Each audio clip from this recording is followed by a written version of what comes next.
Hello la team, j'espère que vous allez tous très bien. Aujourd'hui pas de plage mais on est dans mon setup. Comme ça on parlera plus tranquillement avec tout ce qu'il y a comme information sous les yeux. Alors on y va sur quoi? Sur Péchao comme dossier, avec la comparaison avec une piste qui me semblait farfelue, vu les sources qui me semblaient peu fiables dernièrement. Donc on va en parler de Amin Adli, le joueur de Leverkusen.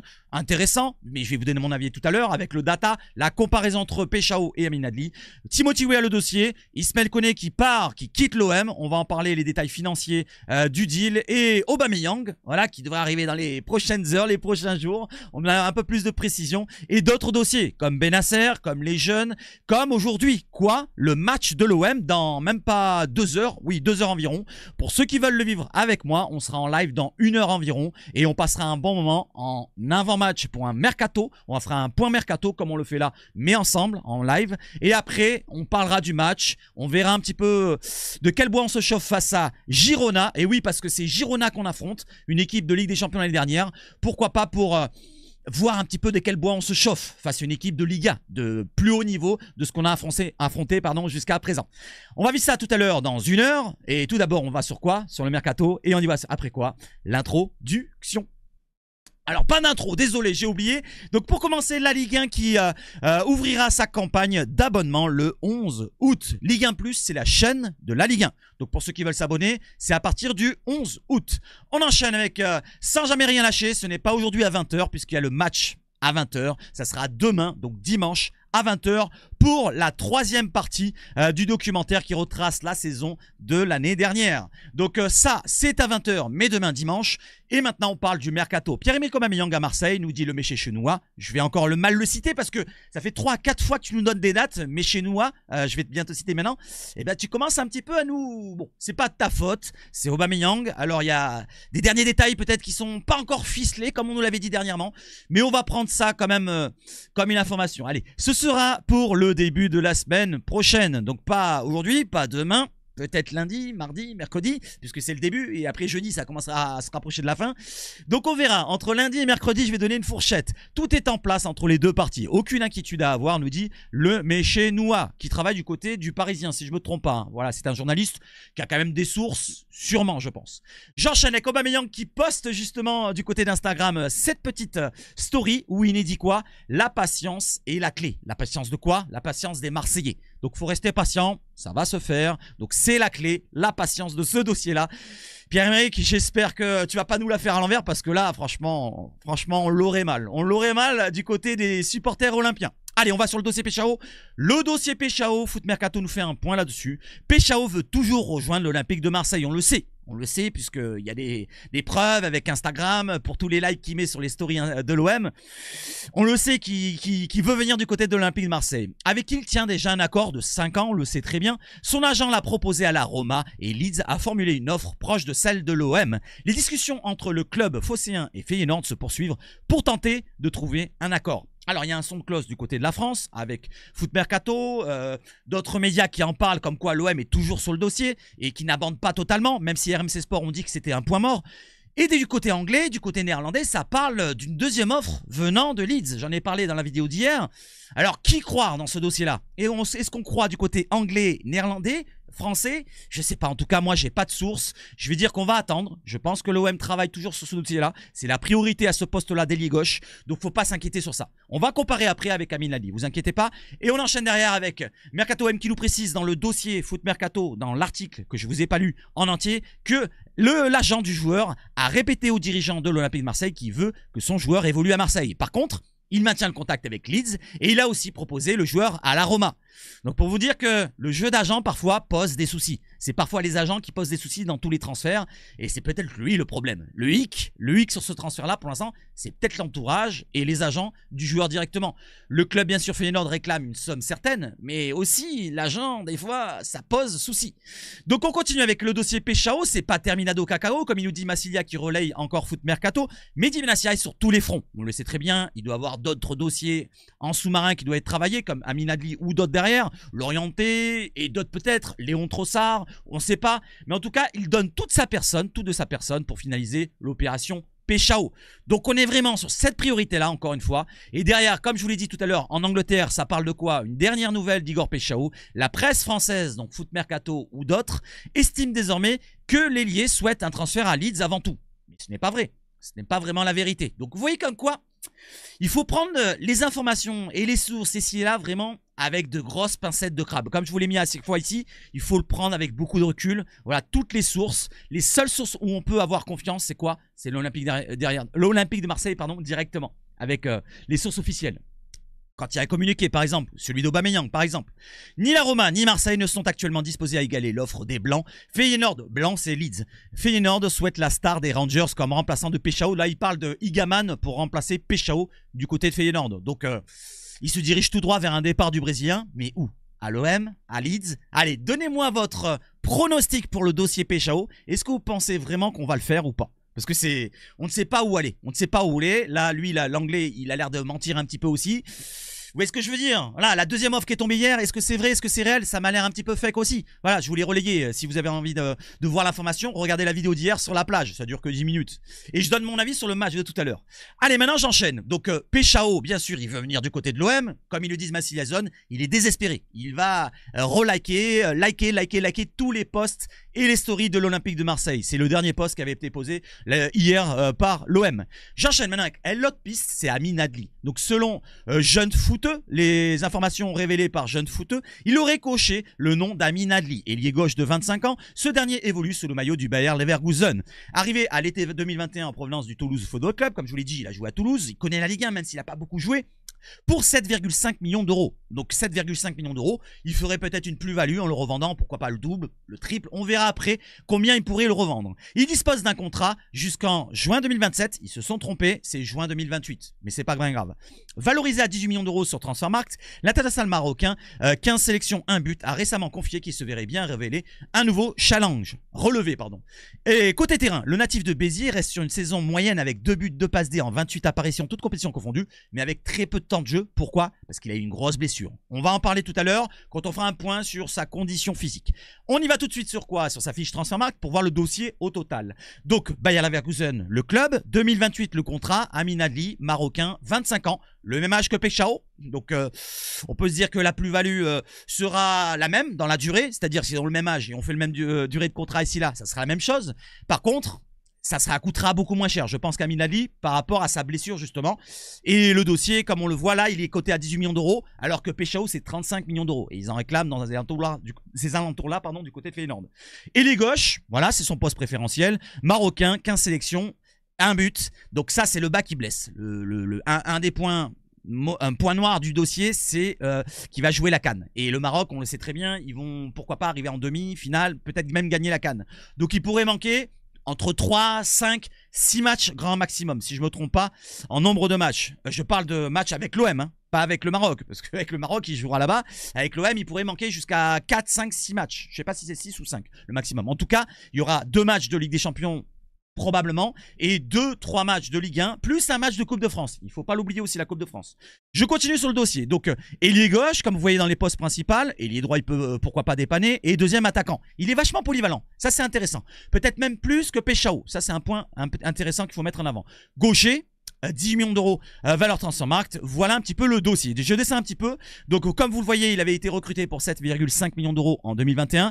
Et pour ces compétitions qu'il a participé, c'est en Bundesliga pour pratiquement 100 matchs. Je vais arrondir. 14 buts, 14 passes décisives. C'est quand même un ratio intéressant pour un très haut niveau parce que la Bundesliga, c'est au-dessus de la Ligue 1 quand même. En Europa League, c'est 29 matchs, pratiquement 30 matchs pour 4 buts, 4 passes D.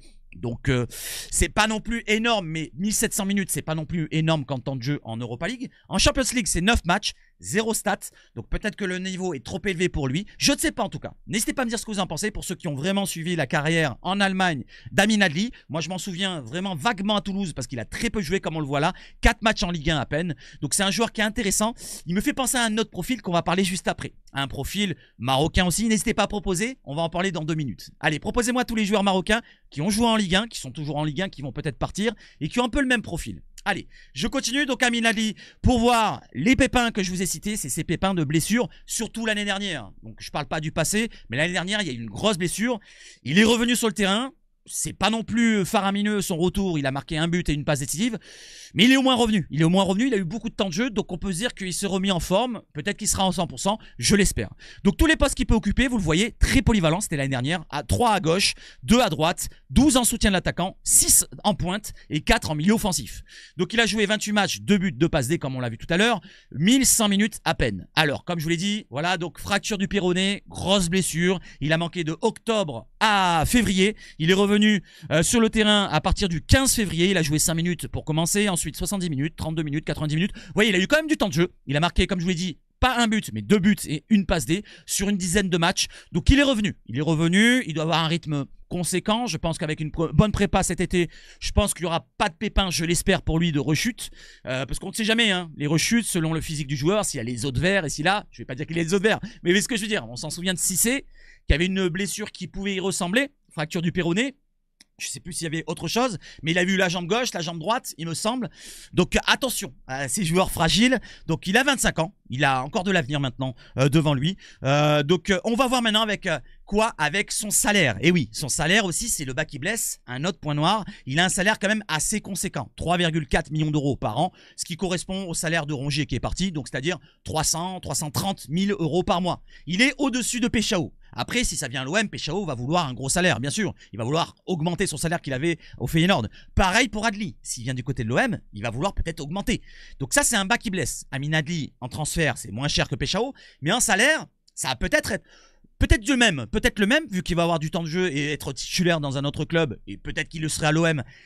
Je ne suis pas sûr de ça, parce que ce soit lui ou Péchao, attention, moi j'oublie pas Jonathan Rowe. Jonathan Rowe, il a une adaptation déjà, il a joué 1 an à l'OM, il connaît le contexte marseillais, il a joué plus de matchs en Ligue 1, même qu'Amin Adli, donc il y a un avantage pour Jonathan Rowe. C'est pas dit que Amin Adli ou Péchao, tous joueurs qualitatifs qui sont, ils arrivent et ils soient titulaires directement. La méritocratie de De Zerbi aussi, ça compte. Le salaire, petit problème pour ma part, il va vouloir, s'il part de l'Allemagne, changer de salaire et augmenter. Sachant qu'il lui reste 3 ans de contrat, je vois pas pourquoi il partirait, à moins de vouloir, comme je vous l'ai dit, du temps de jeu un peu plus conséquent. Parce qu'à Leverkusen, ça va être compliqué peut-être pour lui.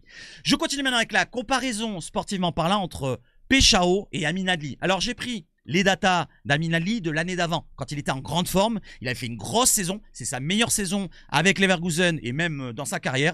Il avait marqué plus de 10 buts et plus de 10 passes décisives pour une grosse saison de plus de 40 matchs dans la saison. Donc une grosse saison il y a 2 ans. Malheureusement, la grosse blessure l'année dernière qui l'a freiné dans son évolution. Donc on peut penser qu'il revienne et qu'il a une évolution, qu'il progresse à l'OM. Ça, c'est pas un souci. Je vais dire la blessure, on peut avoir une petite crainte, mais c'est pas rédhibitoire, j'ai envie de dire. Donc Adli, Péchao. Péchao est en rose, Adli est en bleu, quand il était en grande forme. Et Péchao, quand il était en grande forme, l'année qui vient de passer au Feyenoord, où il a marqué 19 buts et 18 passes décisives, ou l'inverse, je sais plus, n'hésitez pas à me dire.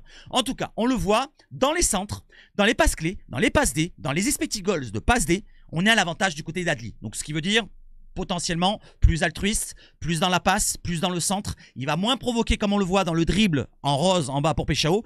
Peut-être moins de buts aussi que Péchao. Et encore que, vous voyez que la pointe elle est légèrement plus haute pour Péchao, mais elle n'est pas beaucoup plus haute par rapport à la grosse saison, je parle d'Amin Adli. Donc c'est un joueur qui va nous apporter plus de débordement, de centre. Et en plus de ça, si on le met côté gauche, n'oublions pas qu'il est gaucher, donc sa qualité de centre, peut-être pied gauche, pourrait apporter directement des centres, sans repiquer sur son pied droit. Vous voyez ce que je veux dire? Alors que Péchao, son pied gauche, je ne vais pas dire qu'il s'en sert pour monter dans le bus, mais c'est pas vraiment sa grosse qualité. Il va souvent repiquer dans l'axe, soit pour recentrer de son pied droit, il va se remettre sur son pied droit directement, soit pour frapper. Donc c'est pas la même chose. Donc on a une qualité supérieure en termes de centreur pour un Amin Adli. Je dis pas que Péchao centre mal, mais il va se remettre sur son pied droit. Voilà. Après, il y a un avantage aussi sur Péchao. C'est quoi? C'est les coups de pied arrêtés. La grosse frappe de balle. Même si Amin Adli a une bonne frappe de balle, mais Péchao, on le voit, c'est très très puissant sur ce côté-là. Donc voilà la comparaison très rapide entre les deux joueurs. On peut se dire que Péchao va débloquer les situations dans les blocs bas en provoquant, dribblant, par les courses, par son recentrage et frapper de loin ici là. Il peut débloquer les situations. Et Amin Adli, ça sera plus par la course, plus par l'effort et prendre le long de ligne et centrer, pourquoi pas, pour ses partenaires. Je ne vais pas dire qu'il va faire que ça, mais la différence, la grosse différence entre les deux sera sur ça. Et pourquoi je vous dis tout à l'heure un joueur marocain de Ligue 1 qui me fait penser à lui, c'est qui? C'est lui. Je vous le montre derrière. C'est Abourlal qui va partir normalement du côté de Torino pour environ une dizaine de millions d'euros. Il a un accord tout proche qui est signé du côté de Torino de la Serie A. Et je vous demande, tiens, en question, est-ce que Abourlal, vous l'aurez pris pour l'OM? Alors Abourlal, c'est à droite. C'était à droite, je crois, si je me trompe pas. Et à gauche, il peut jouer, mais c'est plus sur le côté droit. Mais imaginons, sur le côté droit, pour Greenwood, pour compenser les absences de Greenwood, on aurait pris un Abourlal. Est-ce que ça vous aurait hypé? Franchement, est-ce que ça vous aurait pas plu? Moi, j'aime beaucoup ce joueur. Même s'il a eu des pépins physiques avec Toulouse, j'aurais aimé voir un petit peu ce que ça donne en pendant de Mason Greenwood, surtout qu'il est jeune encore à Bourlal. Je crois qu'il a le même âge à peu près de Péchao et de Amin Ladli. Je dis pas pour remplacer Péchao, je dis sur le côté droit pour Greenwood. Donc n'hésitez pas à me dire ce que vous en pensez. Ça viendra pas du côté de l'OM, c'est pas dans les rumeurs. Un autre qui est dans les rumeurs, c'est Fofana. Donc si ça ne se fait pas pour Péchao, pour Amin Ladli ou pour d'autres, Trossard peut-être, je sais pas si ça va remonter dans les rumeurs, mais lui, on l'avait cité dernièrement, Everton est en négociation, nous dit Fabrizio Romano, avancé pour recruter Malik Fofana de l'Olympique lyonnais. J'ai dit l'Olympique lyonnais, FC lyonnais, pardon, excusez-moi. L'offre officielle a été soumise et les clubs sont désormais en pourparlers direct. Everton est en pourparlers personnel avec Fofana et les négociations sont en cours. On a une précision venant de l'équipe qui nous dit que l'offre d'Everton est de 36 millions d'euros avec des bonus pour Malik Fofana. Les négociations sont en cours. Lyon exige un minimum de 40 millions de base fixe sans les bonus. Donc 40 millions plus 1, 2, 3, 4, 5, je sais pas combien. Fofana est déjà en discussion avec Everton. Voilà l'information. Et est-ce que vous pensez que c'est toujours possible pour l'OM, excusez-moi pour le hockey, est-ce que vous pensez que c'est toujours possible pour l'OM de l'attirer avec 40 millions de base fixe plus des bonus? Ça monte, voilà, on parle de Péchao, le dossier de 30 millions, alors de base fixe ou avec des bonus, ou sans les bonus qui atteignent 35 millions, on va dire au total. Et là, on parle de 40 bases fixes, il faudra peut-être mettre 45 au total. Il y a 10 millions d'écart, les amis. Certains espèrent, moi je demande pas moins, c'est un très bon joueur. Voilà, il a prouvé sa valeur avec Lyon l'année dernière en Ligue 1 et en Europa League. Il a un très gros potentiel, peut-être même plus que Péchao dans un autre domaine. Voilà, c'est plutôt un feu follet, c'est un dribbleur comme Péchao, mais c'est un joueur qui va peut-être moins être tête butée, tête baissée pour frapper, tenter sa chance et être plus altruiste, on va dire, pour les passes ici et là. Mais maintenant, il est moins terminé qu'un Péchao, j'ai envie de dire. Voilà, donc Péchao, 35 millions d'euros, c'est sa valeur. Voilà, faut pas s'inquiéter sur ça, se dire ouais mais putain 35 millions. Et oui quand même, le joueur il a prouvé en Ligue des Champions l'année dernière, il a prouvé même depuis 2 années, 3 années du côté de Feyenoord. J'ai envie de dire, donc n'hésitez pas à me dire ce que vous en pensez pour Malik Fofana, est-ce que vous pensez que c'est toujours faisable? Allez, on enchaîne avec un autre joueur qui va partir, comme je vous l'ai dit, qui quitte l'OM, c'est Ismaël Koné. Accord trouvé entre l'OM et Sassuolo pour Ismaël Koné, prêt avec obligation d'achat obligatoire de 12,5 millions d'euros en cas de maintien de Sassuolo. Un pourcentage en cas de revente est également compris dans l'opération. Alors, la précision du deal, on nous le précise du côté des RMC Sport avec Fabrice Hawkins qui nous dit que les détails de l'accord total entre l'OM et Sassuolo pour Ismaël Koné. Prépayant de 2,5 millions d'euros, plus option d'achat obligatoire de 10 millions d'euros si le club se maintient en Serie A. Donc on peut se dire que ça peut atteindre les 12 millions d'euros et demi comme on l'a vu sur Foot Mercato, mais là c'est un prêt direct pour 2,5 millions maintenant. Un pourcentage à la revente pour Marseille, donc à l'avenir, on ne sait pas pour l'instant combien ça comprend. Koné voyage aujourd'hui, donc ce samedi, pour passer sa visite médicale aujourd'hui. Donc bon vent à toi Ismaël Koné, j'espère que ça se passera bien ta visite médicale. Et pourquoi pas que tu fasses une bonne carrière. On verra bien si on va regretter ou pas. En tout cas, ce qui ne nous convenait pas sur ce joueur-là, c'était la mentalité, le caractère qu'il montrait. On a vu dans les vidéos, dans les documentaires qu'il s'était pris la tête avec 2 Zerbi, mais je pense qu'il y avait autre chose que ça. Je pense qu'il y avait dû laisser aller. Comme je vous l'avais dit, quand on l'avait recruté, j'avais dit putain, il avait une grosse qualité ce joueur, mais j'ai peur de sa nonchalance que j'ai vue directement. Voilà, j'ai vu directement. Après, je peux me tromper, je suis pas un expert. Mais de ce que j'ai vu, voilà, ce que j'ai ressenti, c'était apparemment pas loin de la vérité. Allez, on enchaîne avec le dossier Bennacer. Le dossier Bennacer, c'est pas terminado cacao. Bennacer, comme il nous dit Fratelli Rossoneri, c'est un média qui vient de Milan. Voilà, Milan 24 News, je crois. C'est un journaliste qui traîne là-bas. Il nous dit quoi? Bennacer, malgré l'intérêt d'Al Ittihad, le club Arabie Saoudite, pousse. Donc Bennacer, il pousse pour revenir à Marseille. Cependant, Milan n'ouvre qu'un transfert définitif ou un prêt qui devient une obligation d'achat obligatoire selon certaines conditions avantageuses pour l'AC Milan. Pour environ une dizaine de millions d'euros. Comme on l'a cité hier, j'ai pas cité dizaine de millions d'euros. Hier, je vous l'ai dit sur le bord de la plage que c'était la même information. Mais là, on rajoute pour environ 10 millions d'euros. Est-ce que l'OM va flancher? Est-ce que l'OM va faire ce prêt-là avec des conditions avantageuses pour l'AC Milan? On verra ça à l'avenir. Il y a aussi un autre petit point aussi qu'il faudra régler, c'est le salaire. Parce que gros salaire pour Bennacer. Et ça rime. J'enchaîne avec un autre dossier peut-être. Timothy Weah, c'est pas terminado cacao. La vente imminente de Koné à Sassuolo n'a aucun lien avec Timothy Weah. Ne changera rien pour le dossier Timothy Weah à l'OM. Et oui, parce que 2,5 millions d'euros, on va pas investir 22 millions ou 20 millions d'euros pour Timothy Weah. On est d'accord. Les positions restent très éloignées. La Juve réclame 20 millions d'euros, un montant jugé excessif pour l'OM. par l'OM. On est d'accord. À ce stade, les négociations sont proches de l'échec, nous dit le journaliste italien Mirko, je sais plus comment il s'appelle, Moric92, on va dire son compte Twitter. Merci GP13 de l'avoir relayé.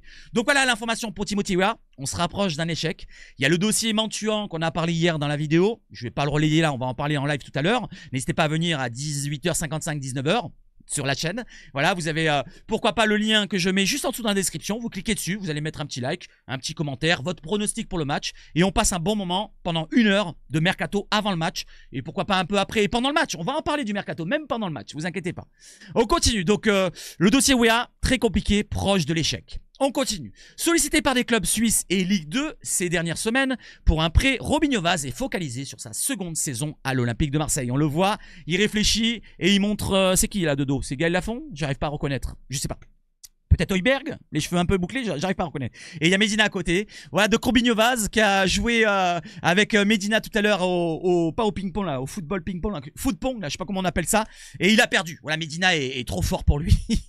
Voilà, donc Robinho Vaz, j'aimerais bien le voir. Robinho Vaz, j'aimerais bien le voir, comme d'autres joueurs que j'aimerais bien voir. Et d'ailleurs, du côté de la Provence, on nous a précisé qu'il y a 4 joueurs qu'on aimerait bien revoir, qui vont continuer avec l'OM. C'est Selami, Robinho Vaz, Bakola et le dernier j'oublie, Abdallah. Voilà, les 4 joueurs. Et du côté de l'équipe, il nous précise qu'il n'y a que 3 joueurs. On a enlevé Selami. Du côté de l'équipe, il nous précise que Daryl Bakola, Kylian Abdallah et Robinho Vaz pourraient profiter de l'enchaînement des matchs pour intégrer la rotation au vu de leur potentiel et de leur profil. Alors je suis d'accord avec la Provence et l'équipe sur ce côté-là. Moi, je rajouterais Selami. Je demande à voir. Si pour l'instant, on n'a pas de solution supplémentaire derrière, il m'a tapé un petit peu dans l'œil. Alors certes, c'est des matchs de prépa contre une division 2 Charleroi, mais quand même il a été rassurant, je trouve. Et comme je l'ai dit là, ce petit Selami m'a fait la meilleure impression. Il m'a semblé sûr et bon dans sa relance. Bonne frappe de loin d'ailleurs, où il a frappé de 25 mètres. Il avait cadré sa frappe.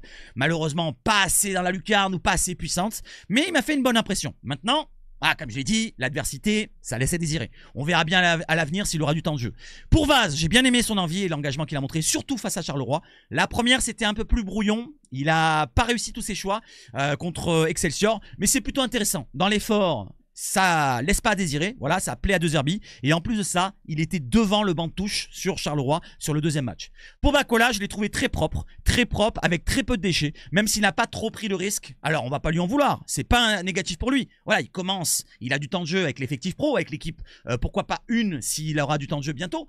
Et il faut qu'il confirme tout simplement, qu'il soit sûr dans ses relances. Et s'il est sûr, avec la confiance qu'il va engranger, avec plus de temps de jeu, on pourrait voir un gros joueur arriver avec Bakola, très jeune, 17 ans. Certains le voient comme le meilleur peut-être des jeunes. Et on peut imaginer aussi ça. Hein. On peut imaginer. Moi, je suis plutôt sur Vaz, qu'on a déjà vu l'année dernière, contre Saint-Etienne, contre Strasbourg et contre Lille, si je ne me trompe pas. Les 3 matchs qu'il est rentré. À moins que Saint-Etienne, il n'est pas rentré, je ne me rappelle plus. Strasbourg, il rentre, il obtient un penalty. Il provoque beaucoup. Il a beaucoup d'appels en profondeur. Il a une bonne pointe de vitesse. Il a une puissance. Il a un jeu aérien intéressant où il va au duel. Il n'hésite pas à aller au tampon contre Lille. Il va au duel dans la tête, de la tête en Coupe de France, je m'en rappelle. Et il est intéressant sur plein de domaines. Voilà. Maintenant, il manque peut-être de justesse dans ses derniers gestes, comme on l'a vu sur l'occasion qu'il a contre Strasbourg, je crois.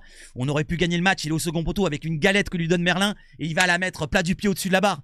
Mais ça va arriver. Voilà, il est encore jeune, il a que 18 ans. L'année dernière, il avait 17 ans quand il a eu ses temps de jeu. Donc j'ai confiance en tous les jeunes, comme Abdallah, même si Abdallah, cette année, moi je trouve qu'il est moins impressionnant que l'année dernière, dans la pré-saison, où il avait marqué 1 ou 2 buts, je sais plus combien, mais en tout cas il a mis un superbe but contre Toulon.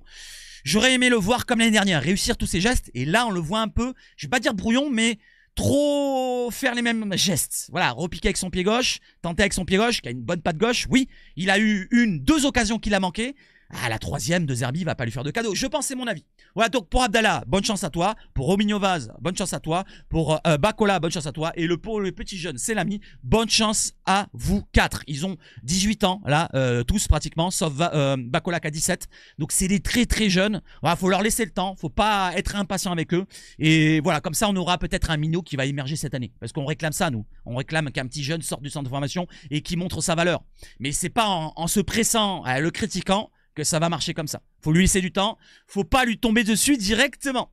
Un autre joueur qu'on peut critiquer par son look, et si là, c'est lui, ça m'a fait rire, je l'ai vu tout à l'heure, c'est Paul Lirola, qui a le look à la El Chapo avec sa moustache. Il paraît toujours fatigué, je sais pas ce que vous en pensez. Et je vous pose une question. Alors là, il est dans l'effectif, il part à l'entraînement, il est avec l'effectif 1, je parle. Il a joué avec l'effectif 2, certes, mais il est là, toujours dans le groupe. Il n'est pas écarté dans la réserve, comme les autres joueurs Unai, ici et là. Donc je vous demande, imaginons, ça se termine, je veux dire, il n'y a pas de prolongation pour lui parce qu'il n'y en aura pas. Est-ce que vous pensez qu'il aura du temps de jeu cette saison? Est-ce qu'on va lui donner sa chance? À contrario d'un Mbemba l'année dernière ou d'un Roger qu'on a fait partir. Parce que là, pour l'instant, les portes de sortie sont... Alors, j'entends des rumeurs, hein, c'est farfelu pour moi, les comptes qui relayent. Allez, on va dire en Turquie et si là, j'en ai entendu. Mais pour l'instant, il n'y a pas vraiment du concret sur lui, sur Paul Lirola. Et c'est compliqué à s'en séparer. Mais imaginons, il reste à l'OM. Il a un petit salaire, hein, je crois que c'est pas un gros salaire. Est-ce que vous lui laisseriez un petit peu sa chance? Voilà, c'est la question que je vous pose. Moi, pour ma part, non. Pour ma part, non, c'est comme les autres. C'est au même rang que les autres.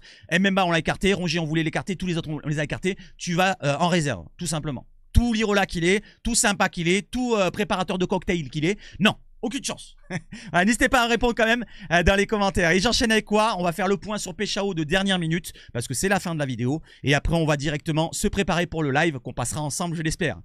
Alors, qu'est-ce qu'on nous dit? Sport politique, je sais pas, 154. C'est pas toi, Hugo le Lyonnais, Ultra, qui disait ouais, et pourquoi pas Yamal quand Santi, nanana, sortait que Mercato, regardez, Fofana, à l'arrivée, c'est dans les eaux des prix de Péchao et Ton Malik va signer dans un club moisi, loin de Liverpool. C'est pas vraiment dans les eaux, c'est 40 millions de base. Je sais pas s'il a compris sport politique, ou alors tu veux parler de politique, je sais pas. J'ai mal lu là, excuse-moi. Mais en tout cas, c'est 40 millions de base, c'est pas 30 millions de base. Là, il y a 10 millions d'écart. Hein. 10 millions, c'est quand même une somme. Pour nous, c'est quand même une somme à ce niveau-là. L'OM peut oublier une solution à gauche derrière Igor Péchao. Alors, quelle est cette source? Je vais aller voir directement. Est-ce que c'est... ce qu'on vient de dire maintenant, non, c'est quoi? C'est Noah Lang, Ivan Perisic, je lis vite fait, voilà, vous le découvrez avec moi. Peut se tourner vers des noms comme Elian Benseguir, déjà évoqué. Monaco réclame une fortune pour Elias Benseguir, il souhaite récupérer 50 millions d'euros. Donc si l'information est vraie, c'est Nice Matin qui l'a relayé. C'est trop élevé pour nous. Benseguir, malheureusement, j'adore ce joueur. Je l'aurais aimé voir si Péchao ça se fait pas. Mais voilà, donc ça paraît trop cher, 50 millions. Voilà les amis, je reviens sur les informations qui sont tombées de dernière minute. Il y a 29 minutes. Donc il n'y a plus grand chose. Goal, je l'ai vu, c'est par rapport à l'agent. Donc il n'y a plus grand chose à dire. Les Lyonnaises en sueur devant le prix aligné par l'APL. Eux qui en voulaient 50 millions, 60 millions. 35 millions Péchao, 40 millions Fofana. C'est dans nos cordes, nous dit Maver. Mais il ne faut pas oublier que c'est 40 de base. Ça, ils ont peut-être pas compris. Mais c'est pas grave. Voilà les amis, j'espère que vous avez passé un bon moment avec moi. J'aurais pu citer plein d'autres choses, mais on va le citer tout à l'heure en live. Des petites surprises à vivre ensemble tout à l'heure dans une petite demi-heure. N'hésitez pas à venir et mettez de la force à la chaîne en likant, en dislikant si ça vous plaît ou si ça vous plaît pas. Voilà, on est sur l'écran de fin. Like, dislike, abonnement, cloche et partage. N'oubliez pas de partager mes contenus si ça vous fait plaisir de me rendre en devant de tout. Sur Facebook, sur tous les comptes Instagram, Twitter et si là, tous les réseaux sociaux. N'hésitez pas à donner de la force. Allez, je vous souhaite de passer une bonne soirée si on ne se retrouve pas sur le live de tout à l'heure. Vive le foot, c'est pas shoot. Et surtout quoi? Allez l'OM!